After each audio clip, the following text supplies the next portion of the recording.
ज्याचे भाग्य चांगलं असेल त्याला आमच्या नामाचा छंद लागेल आणि त्याच्या मुखात सतत नाम जप असेल. आमच्या नामाची गोडी निर्माण होईल. ध्यानी मनी स्वप्नी ही नाम संजीवनी वदनी असेल. त्याला निरंतर सुखाची प्राप्ती होईल. जसं मधाचं सेवन करण्यासाठी भ्रमर कमळ फुलात गुंतून पडतो आणि अत्यंत आनंदाने आणि आदराने मधाचा आस्वाद घेतो. आमच्या भक्ताचे मन आमच्या नामाचे ध्यान लागून उच्च पातळीवर स्थिर होते.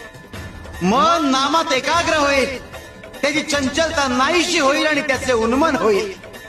अरे नामस्मरण हेच प्रपंच व परमार्थ साधनाचे साधन आहे.